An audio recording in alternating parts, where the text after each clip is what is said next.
Cordial saludo para todos los que a esta hora ya están conectados con nuestro canal. Un abrazo a la distancia y para mí es un gusto, es una alegría poder otra vez a través de estos medios llevar este mensaje, este estudio del día de hoy, y vamos a continuar con el libro de Mateo en el capítulo 5. Así es que listos en casa, vamos a orar, vamos a ponerla en las manos del Señor este tiempo. Padre, muchas gracias, te bendecimos y te honramos. Te damos gracias porque tenemos este espacio, este momento y esta oportunidad para nuevamente acercarnos a tu palabra, para escudriñarla, para estudiarla, para meditar en ella, Señor. Y aquí estamos, Señor, y anhelo que tu Santo Espíritu sea guiando y dirigiendo este tiempo. Que sea tu Santo Espíritu el que nos dé claridad y entendimiento para que podamos hoy recibir ese mensaje, Señor, y tener claridad a lo que tu palabra nos expone, Señor, cada día. Aquí estamos, mi Señor. Te damos muchas gracias y te bendecimos y te honramos a ti, Señor. Eres el Todopoderoso. Gracias. Qué bueno eres tú, Señor. En tus manos nos ponemos en esta hora, Señor. Amén. Muy bien, vamos entonces, abra sus Biblias, tenga sus cuadernos, su esfero y todo listo para que demos comienzo al estudio del día de hoy en el libro de Mateo, capítulo 5. Esta sería entonces la parte 2 de nuestro estudio, porque la semana pasada estuvimos en el estudio de Mateo capítulo 5, parte 1, que estuvimos viendo hasta el verso 20. Hoy vamos a ver desde el verso 21 en adelante. Muy bien. Vamos a leer inicialmente el primer fragmento, porque recordemos que el Sermón del Monte consta de varios temas y varias enseñanzas que el Señor Jesús realizó allí. Y en el capítulo 5, verso 21 al 26 nos habla, el título de mi Biblia es Jesús y la ira. Dice la palabra del Señor: oísteis que fue dicho a los antiguos, no matarás, y cualquiera que matare será culpable de juicio. Pero yo os digo que cualquiera que se enoje contra su hermano será culpable de juicio, y cualquiera que diga necio a su hermano será culpable ante el concilio, y cualquiera que le diga fatuo quedará expuesto al infierno de fuego. Por tanto, si traes tu ofrenda al altar y allí te acuerdas que tu hermano tiene algo contra ti, deja allí tu ofrenda delante del altar y anda, reconcíliate primero con tu hermano y entonces ven y presenta tu ofrenda. Ponte de acuerdo con tu adversario pronto, entre tanto que estás con él en el camino.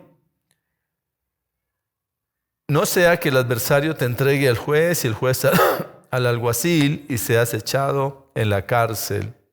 De cierto te digo que no saldrás de allí hasta que pagues el último cuadrante. Estas son palabras, recordemos que todo lo que estamos estudiando son palabras proferidas directamente por nuestro Señor Jesucristo. Y en estos versos nos habla de la ira, pero quiero que notemos la manera en cómo el Señor aborda este tema. Y por eso revisemos con atención este primer verso que estamos leyendo, o sea, el verso 21.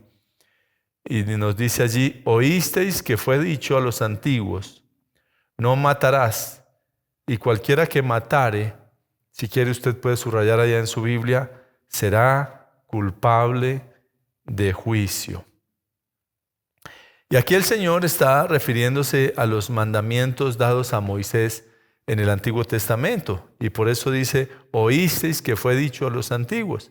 Esos mandatos del Antiguo Testamento, esos mandamientos, recuerden que uno de esos mandamientos precisamente es el de no matar.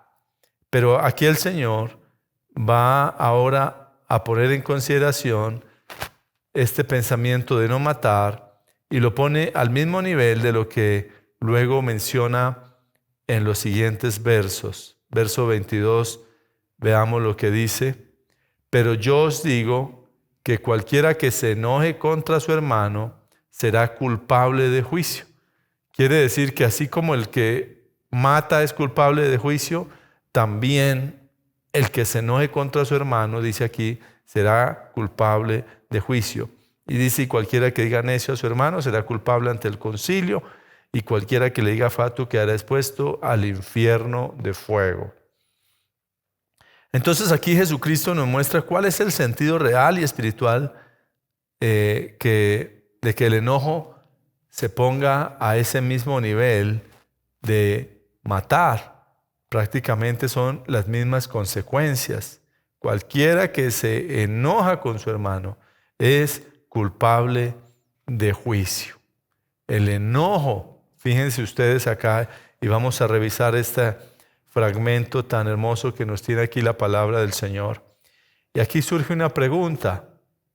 ¿Acaso el Señor Jesús no se enojó? Por supuesto. Claro que el Señor Jesús también tuvo momentos de enojo. Aquí es importante que nosotros entendamos algo, y es, existen dos palabras para el término, para referirse al término enojo en el griego. Y una de ellas es el enojo que uno experimenta en cierto momento, pero que, bueno, ya al rato, al día siguiente, ya eso pasó. Y eso creo que a todos nos puede pasar.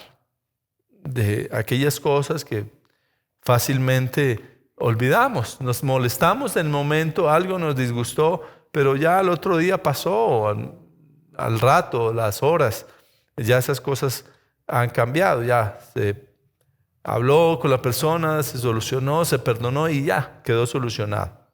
Pero el otro es el enojo que se deja crecer en el corazón y que termina sintiendo odio hacia el hermano, hacia otra persona, hacia el papá, hacia la mamá, hacia un hijo, hacia el cuñado, hacia el vecino,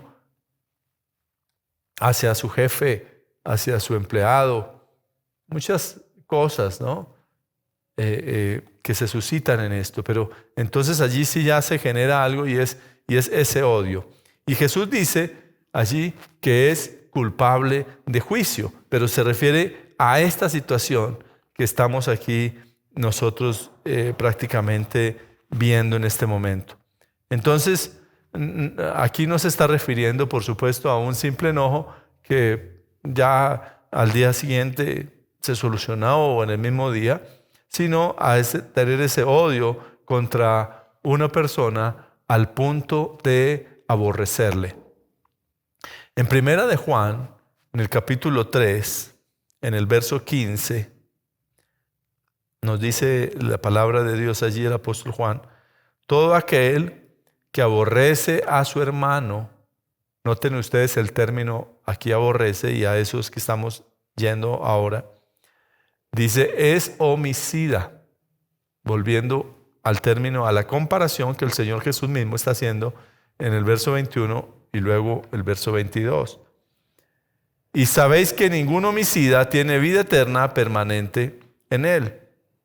Entonces, esto en primera instancia es importante también que nosotros lo apliquemos con el prójimo más cercano. Muchas veces pensamos solamente en el prójimo como el vecino, el amigo y personas a nuestro alrededor.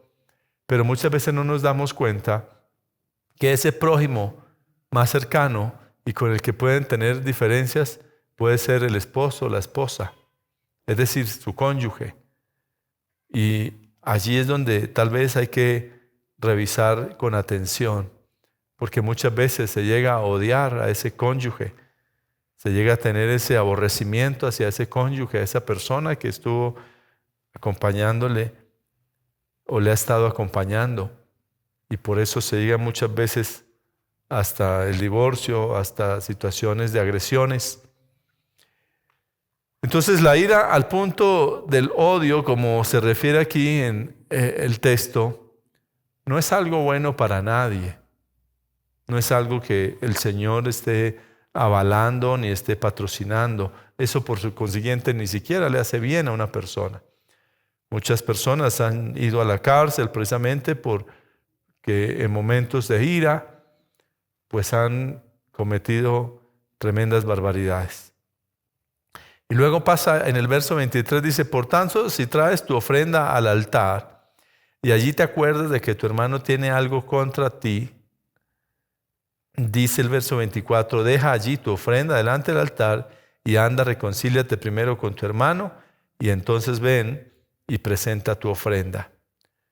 La escena de traer una ofrenda al altar, el Señor Jesús por supuesto que le estaba hablando a personas que conocían muy bien el tema, y era el pueblo judío. Ellos conocían cómo era el tema de esas ofrendas que ellos traían, que era ese símbolo de adoración a Dios. Para el pueblo judío esto era muy, muy claro. Entonces ellos están entendiendo allí ese contexto en el cual el Señor está hablándoles. Y lo que Jesús está diciendo es, si viene a presentar su ofrenda y cuando la trae al altar recuerda que tiene un problema con un hermano, entonces lo primero que debe es hacer, dejar su ofrenda allí en el altar y luego proceder a buscar cómo se reconcilia con su hermano. Porque si no hace esa reconciliación, si no hace ese acto inicialmente de reconciliarse, pues esa ofrenda no sirve para nada. No va a cumplir el efecto que tenían estas ofrendas en el Antiguo Testamento. Entonces, por eso es que el Señor Jesús está hablando en estos términos aquí con estas personas que por supuesto sabían de qué estaba hablando el Señor.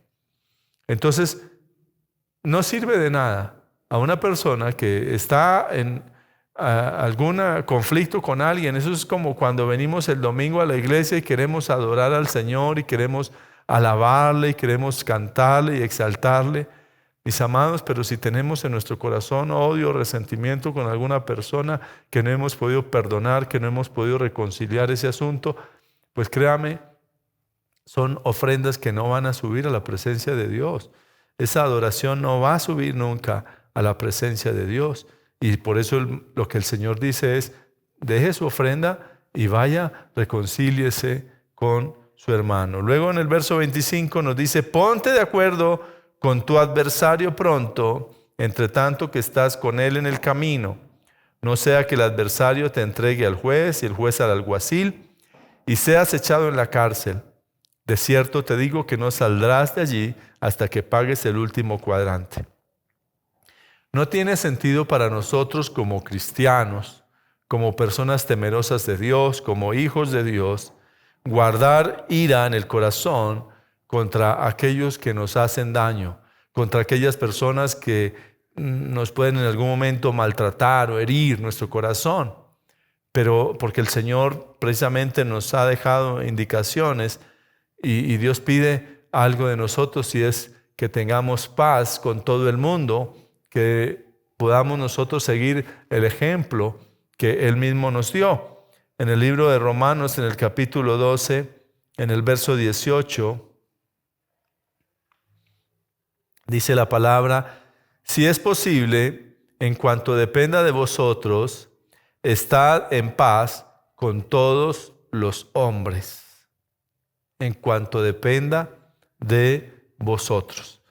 Es un mandato de Dios que estemos en paz. A eso nos llamó Dios, a que estemos en paz con los demás.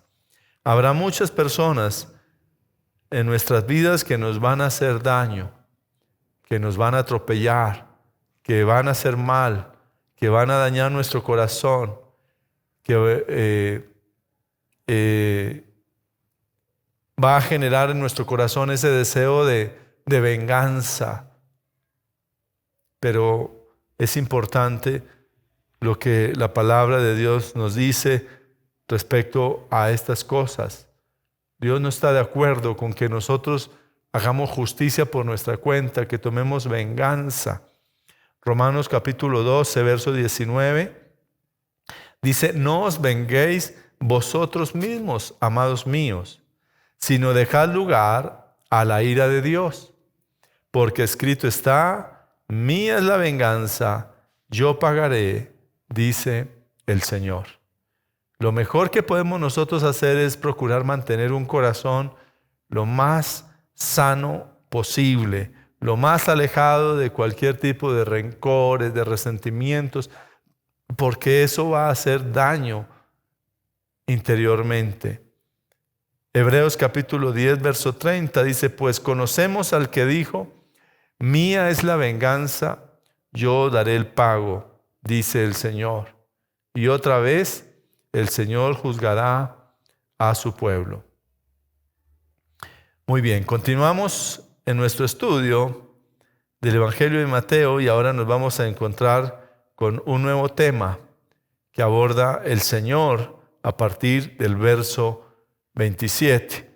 Y nos habla, el título que tiene mi Biblia es Jesús y el adulterio. Está desde el verso 27 hasta el verso 30. Y nos dice allí: oísteis que fue dicho: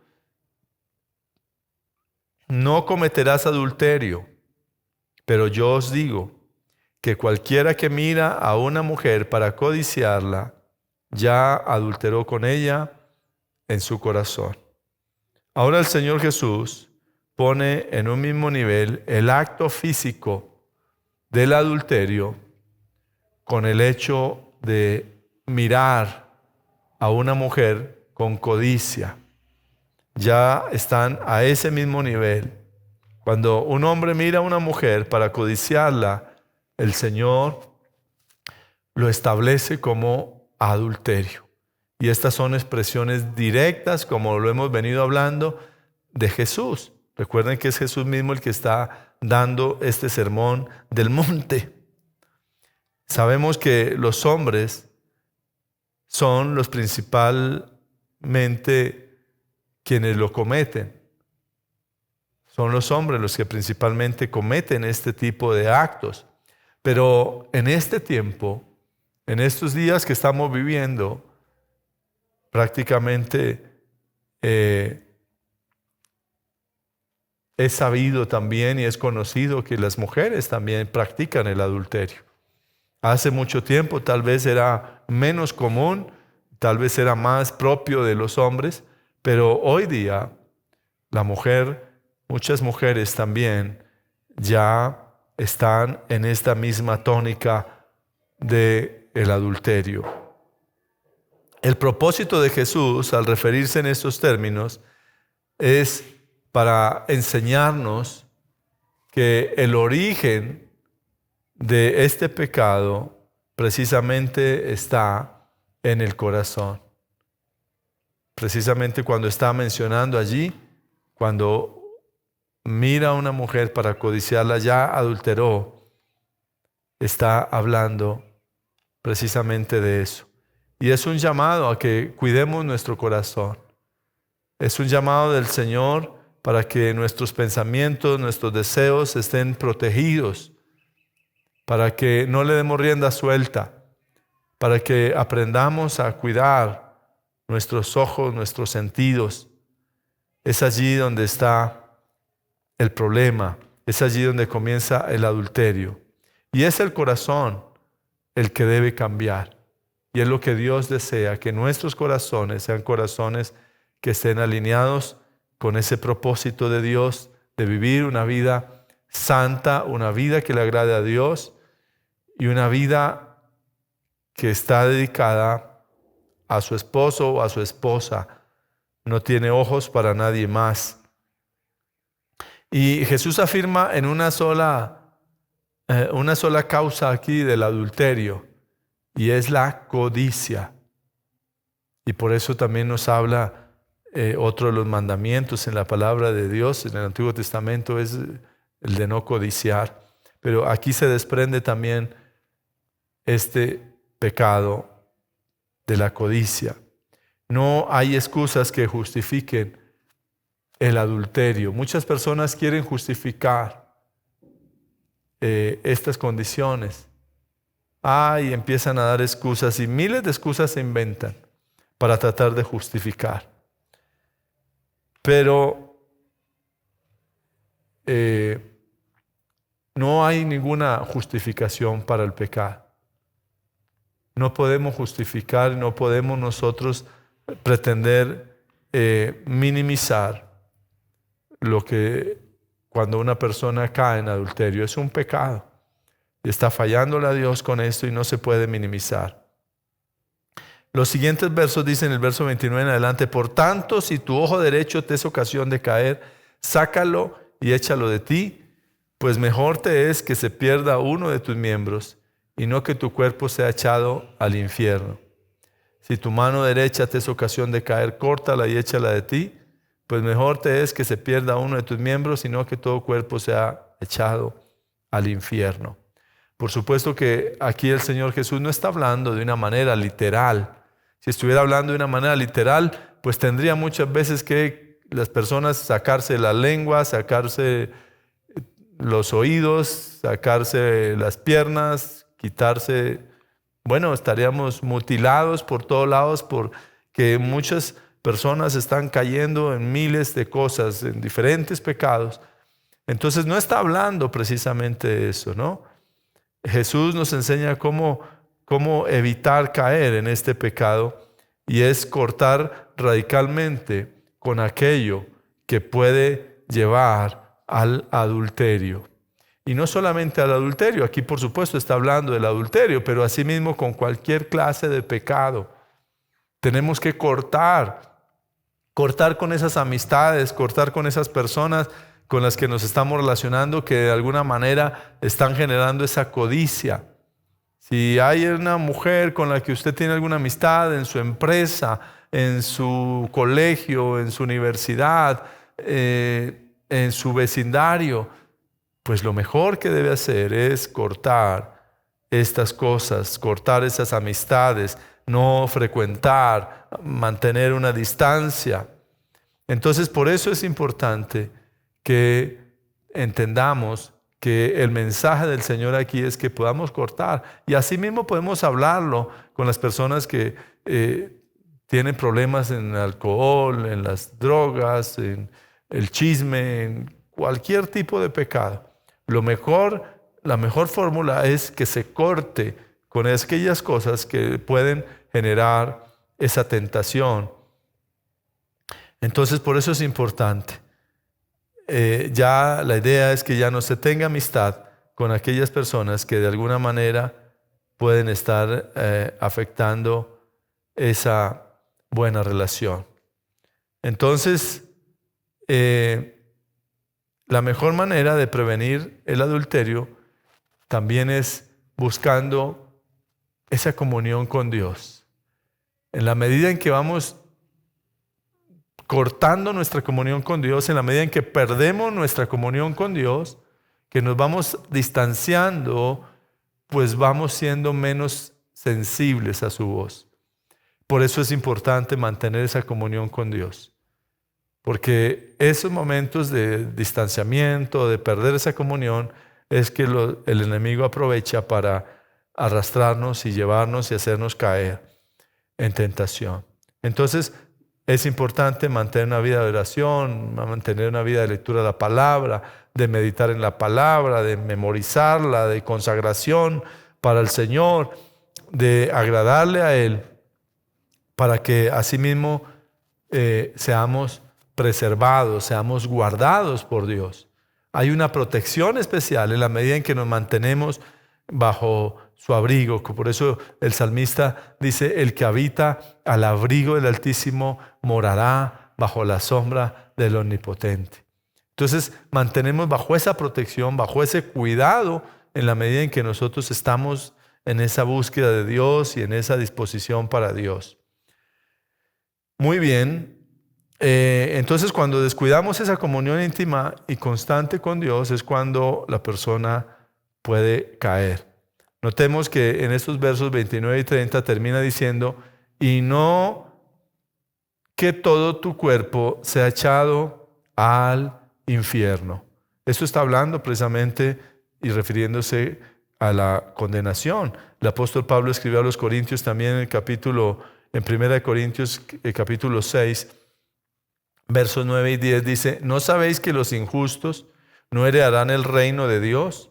No erréis, ni los fornicarios, ni los idólatras, ni los adúlteros, ni los afeminados, ni los que se echan con varones, ni los ladrones, ni los ávaros, ni los borrachos, ni los maldicientes, ni los estafadores heredarán el reino de Dios. No quiere decir que aquí la lista termina. Por supuesto que aquí los chismosos y todos los pecados que podamos seguir enumerando no van a heredar el reino de Dios. Por darle rienda suelta a su codicia, no va a querer ir al infierno. Lo mejor es cortar, lo mejor es parar, así como encontramos en la palabra de Dios ejemplos tremendos de hombres del Señor que decidieron en su momento apartarse de aquellas cosas que le podían traer problemas. Entonces, ahora vamos a pasar al siguiente tema que el Señor aborda del verso 31 y 32, que es Jesús y el divorcio. Verso 31, también fue dicho: cualquiera que repudie a su mujer, dele carta de divorcio. Pero yo os digo que el que repudia a su mujer, a no ser por causa de fornicación, hace que ella adultere, y el que se casa con la repudiada comete adulterio.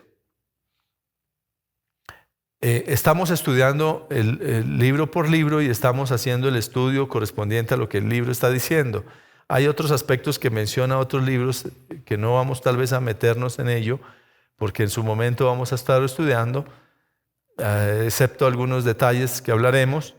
Pero es importante que comprendamos que aquí no voy a abordar todo el tema del divorcio. El divorcio en la Biblia está permitido solo por causa del pecado del hombre.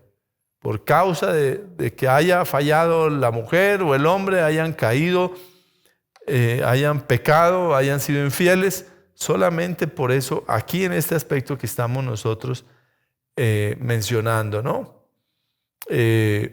No es parte de ese plan original de Dios para el matrimonio. Dios no avala el divorcio, no lo contempla. Hablando sobre este mismo tema, Jesús nos dice en Mateo 19, versos 9 y 10, dice: yo os digo que cualquiera que repudia a su mujer, salvo por causa de fornicación, note ahí, salvo por causa de fornicación, y se casa con otra, adultera. Y el que se casa con la repudiada, adultera. Le dijeron sus discípulos: si es así la condición del hombre con su mujer, no conviene casarse. El matrimonio es algo serio, mis amados. Es algo que Dios lo estableció con el propósito de que sea para toda la vida. Por eso cuando oficiamos un matrimonio, lo que decimos nosotros es: hasta que la muerte los separe. Porque eso es lo que Dios dice, ¿no? Lo que Dios unió, no lo separe el hombre. El propósito de Dios no fue para que nosotros estemos cambiando de pareja cuando se nos antoje, cuando ya nos aburrió ciertas cosas. Entonces es importante que entendamos eso. Y la única causal que podía disolver este pacto es la fornicación o pecado sexual. Esa es la única manera que nos está hablando aquí en este texto específico. Y creo que es importante aquí advertir a todos los que piensan casarse que esta decisión debe ser guiada por Dios, que esta no es una decisión que se toma a la ligera, que esto no es una decisión rápida. Es importante que meditemos al respecto y que permitamos que Dios pueda guiarnos, porque Él es el que definitivamente conoce los corazones. ¿Quién más que Dios para saber qué va a pasar mañana, qué va a pasar en un año, qué va a pasar en 5 años? Dios lo sabe. Y por eso es muy importante que si usted tiene en mente casarse, le ore a Dios y deje que Dios pueda guiarle en esta decisión respecto a si conviene o no conviene, y si tal vez ya tiene a alguien con el cual esté en algún tipo de compromiso, pues que Dios sea el que apruebe o desapruebe, porque Dios es el que conoce todo. Muy bien. Vamos ahora al verso 33 en adelante, que habla Jesús y los juramentos. Dice el verso 33, además habéis oído que fue dicho a los antiguos, no perjurarás, sino cumplirás al Señor los juramentos.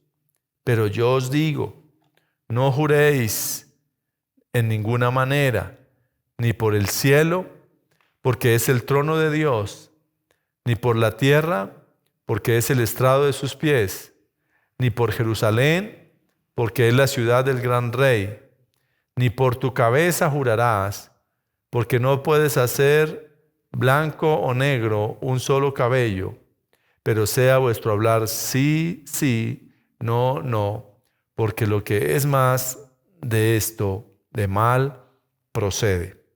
Nuevamente el Señor enseña la correcta interpretación de lo que la ley decía. La ley de Moisés decía lo siguiente en cuanto a tomar el nombre de Dios para hacer juramentos. En Éxodo capítulo 20, en el verso 7, dice, no tomarás el nombre de Jehová tu Dios en vano, porque no dará por inocente Jehová al que tomare su nombre en vano. Y en el libro de Levítico también dice 19:12, y no juraréis falsamente por mi nombre, profanando así el nombre de tu Dios, yo Jehová. Note, y no juraréis falsamente. Y por eso es que los fariseos e intérpretes de la ley decían que no era permitido tomar el nombre de Dios para hacer juramentos. Y aquí el Señor está refiriéndose allí en el Sermón del Monte preciso para que este tema pueda ser un poco aclarado. Pero que sí se podía hacer juramentos por otra cantidad de cosas, como lo mencionamos ya en el texto que leímos, ¿no? Por el cielo, por el templo, por todo lo que se quiera. Pero Jesús les dejó claro que en realidad no podían hacer juramentos por nada, y no estamos llamados a hacer juramentos. Pues todas estas cosas también hacen parte de lo que Dios creó. Y por eso en el verso 34 nos dice, pero yo os digo, no juréis en ninguna manera, ni por el cielo, porque es el trono de Dios, ni por la tierra, porque es el estrado de sus pies, ni por Jerusalén, porque es la ciudad del gran rey, ni por tu cabeza jurarás, porque no puedes hacer blanco o negro un solo cabello. Pero tenemos que comprender que el Señor Jesús aquí en este aspecto está refiriendo, no se está refiriendo precisamente a todos los juramentos, porque en ocasiones las personas tienen que jurar en un estrado judicial, en la corte, en el Congreso, cuando se posesiona un mandatario, ¿cierto? Entonces, aquí no está hablando de estas cosas, aquí se refiere a los falsos juramentos. A eso es a lo que se está refiriendo específicamente eso.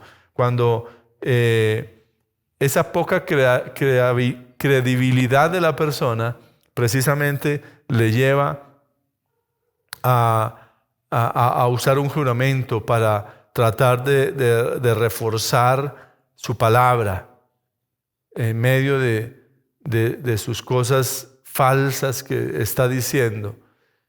Y por eso encontramos a personas que mencionan y dicen juramentos y sin embargo están haciendo cosas o diciendo cosas que son falsas, que no es cierto. Y en un mundo en el cual la palabra ya no tiene el mismo valor que hace muchos años atrás, cuando inclusive hasta los negocios y muchas cosas simplemente se hacían confiando en la palabra y la palabra tenía ese valor importante. Entonces, hoy la mayoría de gente no cumple lo que promete, no cumple su palabra. Y eso hoy lo vemos nomás con el hecho nomás de ver hoy en el tema del matrimonio, siendo esto un pacto tan sagrado, pero hoy tan fácil que prácticamente muchos matrimonios ya son desechables. Se casan, pero ya en poco tiempo fácilmente el uno deja al otro, se divorcian y vuelven y se casan y se olvidan de esos pactos que hicieron y que son pactos que el Señor estableció como algo muy sagrado y de mucha responsabilidad. Entonces, lo que aquí el Señor nos llama es a que seamos hombres y mujeres de palabra, que nuestro hablar sea sí, sí, no, no, sin necesidad de que nosotros hagamos ningún juramento ni ninguna cosa, simplemente que lo que decimos de verdad lo podamos cumplir, de verdad podamos hablar con toda honestidad. La verdad, la honestidad, la honradez son actitudes que como hijos de Dios tienen que ser parte de la vida nuestra, de ese vivir diario. Eso tiene que reflejarse en nosotros y que la gente nos pueda confiar por lo que decimos y por lo que hablamos, y no que la gente como que ande siempre como con cierta prevención porque no creen a nuestras palabras. Entonces la palabra de Dios nos declara precisamente que los labios mentirosos no agradan a nuestro gran Dios. Proverbios 12:22 dice: los labios mentirosos son abominación a Jehová, pero los que hacen verdad son su contentamiento. Entonces, como hijos de Dios, no podemos utilizar la mentira para lograr lo que nosotros queremos aquí en la tierra. La mentira es una herramienta usada por Satanás. El diablo precisamente nos dice la palabra de Dios que es el padre de mentira. Él es el padre de la mentira. Juan 8:44 nos dice la palabra lo siguiente: vosotros sois de vuestro padre el diablo. No está hablando de nosotros, por supuesto, estamos hablando acá en el contexto en el que el Señor está hablando, pero para que entendamos lo que estoy diciendo. Dice: vosotros sois de vuestro padre el diablo, y los deseos de vuestro padre queréis hacer. Él ha sido homicida desde el principio y no ha permanecido en la verdad, porque no hay verdad en él. Cuando habla mentira, de suyo habla, porque es mentiroso y padre de mentira. Entonces lo que Dios quiere es que nosotros no tengamos nada que ver con la mentira, porque no pertenece a Dios. Esta mentira es del diablo, él es el mentiroso. Entonces un hijo de Dios no puede seguir con mentiras, no puede estar, y lamentablemente hoy la gente lo ve como un pecado, como que bueno, es una mentira piadosa, y como que Apocalipsis en el capítulo 21 verso 8, leamos lo que nos dice allí, busquen su Biblia por favor. Entonces no caigamos en ese error de minimizar la mentira, ni de pensar que hay mentiras piadosas.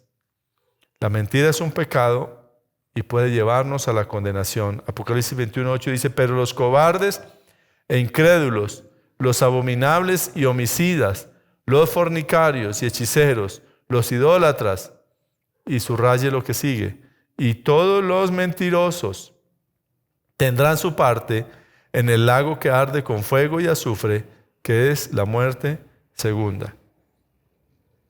Mis amados, ahora vamos a pasar al último tema que el Señor trata en este capítulo 5, es el amor hacia los enemigos, que está desde el verso 38 hasta el verso 48. Y con esto terminamos este capítulo 5. Dice: oísteis que fue dicho ojo por ojo y diente por diente, pero yo os digo, no resistáis al que es malo. Antes a cualquiera que te hiera en la mejilla derecha, vuélvele también la otra, y al que quiera ponerte a pleito y quitarte la túnica, déjale también la capa. Y a cualquiera que te obligue a llevar carga por 1 milla, ve con él 2. Al que te pida, dale, y al que quiera tomar de ti prestado, no se lo rehuses. Oísteis que fue dicho: amarás a tu prójimo y aborrecerás a tu enemigo. Pero yo os digo, amad a vuestros enemigos, bendecid a los que os maldicen, haced bien a los que os aborrecen y orad por los que os ultrajan y os persiguen, para que seáis hijos de vuestro Padre que está en los cielos, que hace salir su sol sobre malos y buenos, que hace llover sobre justos e injustos. Porque si amáis a los que os aman, ¿qué recompensa tendréis? ¿No hacen también lo mismo los publicanos? Y si saludáis a vuestros hermanos solamente, ¿qué hacéis de más? ¿No hacen también así los gentiles? Sed pues vosotros perfectos, como vuestro Padre que está en los cielos es perfecto. Yo creo que tenemos un ejemplo maravilloso que fue Jesús. Jesús sufrió injusticias toda su vida.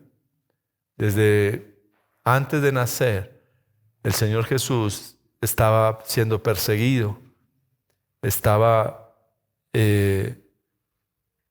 pasando por luchas también desde su proceso de crecimiento, y cuanto más en el proceso cuando iba a ir a la cruz, todo lo que el Señor sufrió.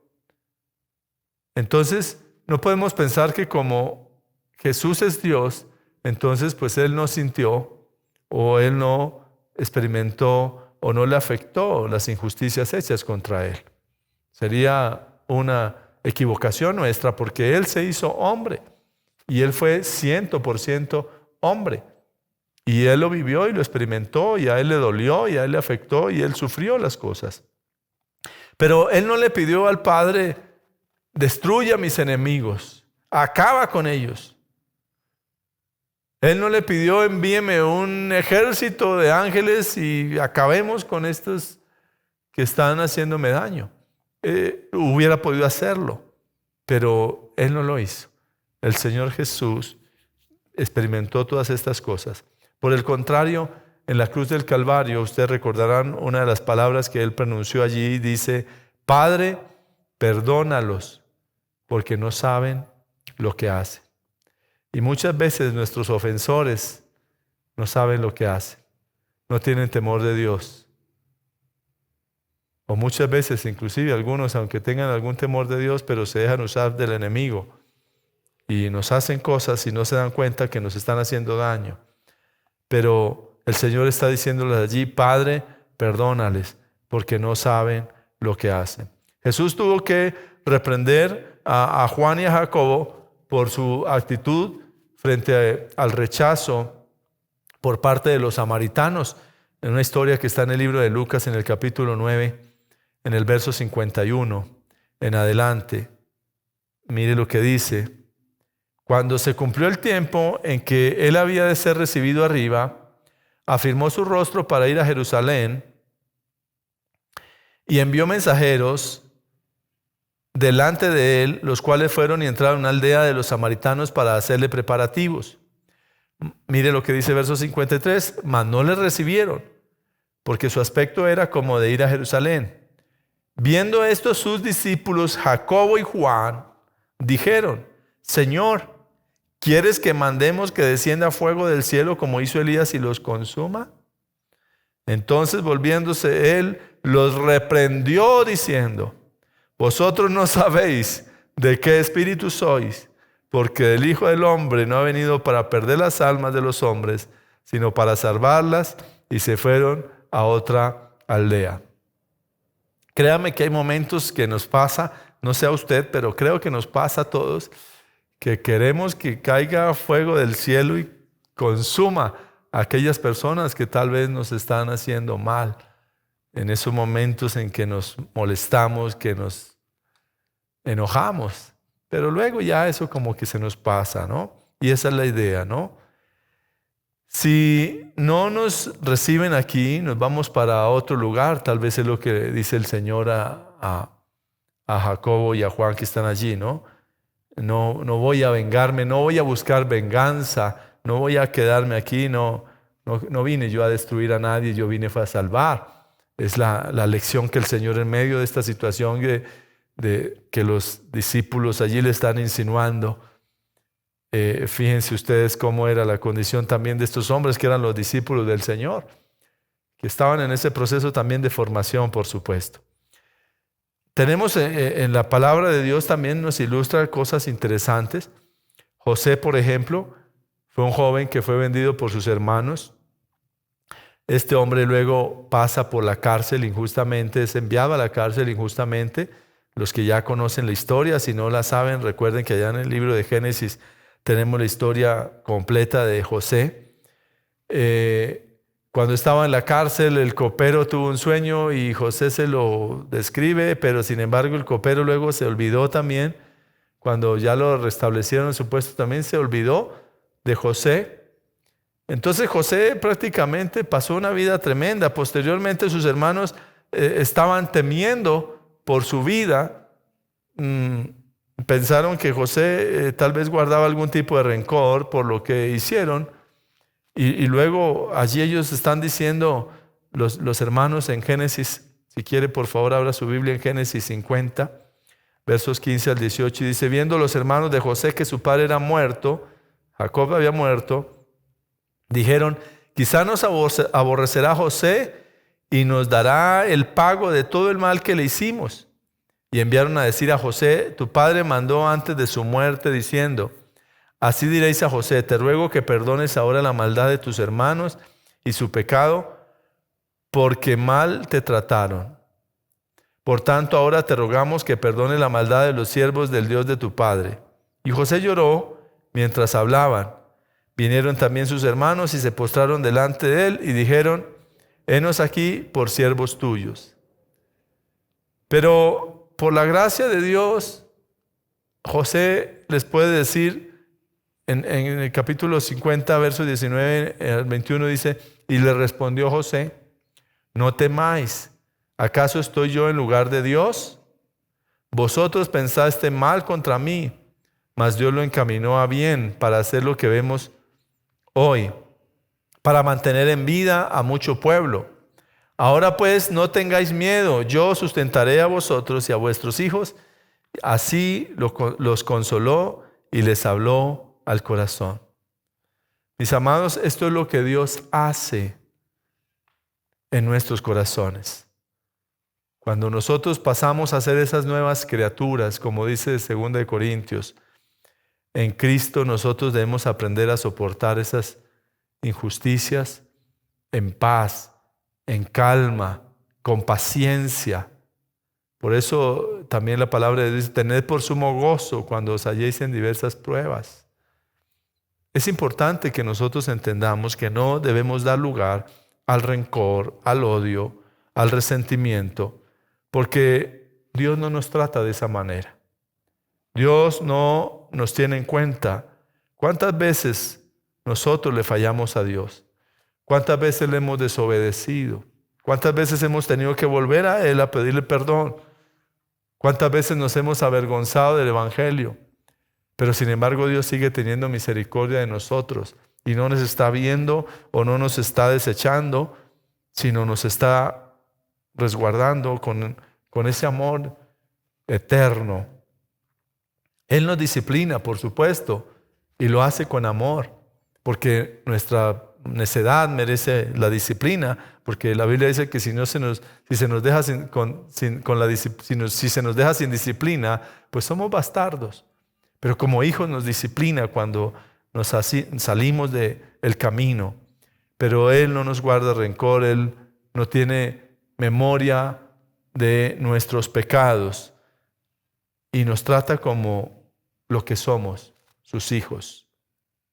Eso somos para Él, sus hijos. Y así nos trata Él. Y lo que nos está invitando es a que nosotros podamos también de la misma manera responder a esta humanidad. De la misma manera nosotros no podemos guardar rencor hacia aquellos que tal vez nos traten injustamente, que tal vez nos hacen cosas que no son correctas, que no está bien. No que no podamos defendernos, porque por supuesto que tenemos la posibilidad de hacerlo, pero ese no es el tema. El tema es de guardar nuestro corazón, de no dejar que esas situaciones que tal vez han venido contra nosotros pues nos puedan dañar nuestro corazón y generar un resentimiento, generar un odio, una amargura en nuestro corazón, en nuestro ser, que impida la bendición de Dios. Si le ofenden, recuerde que a Jesús lo ofendieron mucho más.